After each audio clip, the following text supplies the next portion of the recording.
Thank you, Governor. Good afternoon. I have 3 items to cover today. The first may be somewhat redundant, but I feel it's important. I've spent the good part of the last month reviewing the work of our various work groups, including the one that I want to talk about today, which is the work group on restaurants and bars and the compliance issues that arose over the weekend. Remember, outdoor dining started on Friday. Indoor will start on the 21st. And we have, that work group did a great job at trying to put protocols in place that could be followed, that people could comply with. They tested them with all different types of owners.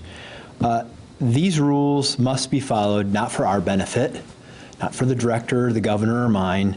They must be followed for the benefit of all, benefit of the public, you, the people who are watching this news conference and everybody else out there who you love and care for.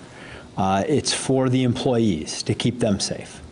And it's for the customers who want to help a business owner, want to go enjoy a meal and perhaps a drink, but we need to do it safely. And that's why those protocols were put in place. And I want to be clear, today is again an education process on this.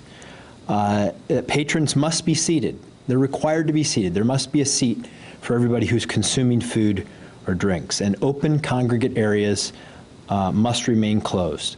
There's no more than 10 people to a party, to a table, and all those tables must be 6 feet apart or separated by a barrier.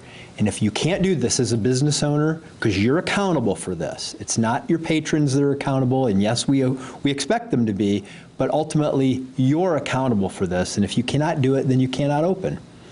And this process that we continue to go through is to educate you, because we want you to comply. We don't want anybody to be out of compliance, because we don't want to enforce it. Enforcement's the last straw, essentially.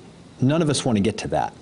But if you can't comply, and if you won't comply, and if you won't keep people safe, your customers and your employees, then there has to be enforcement. It's the only way this works for us to keep people safe. And also know that local officials can go above and beyond what the state standard is in this. So if there are particular problems, say in an entertainment district or in a community, the local officials can set stricter standards and even close those types of facilities for operation.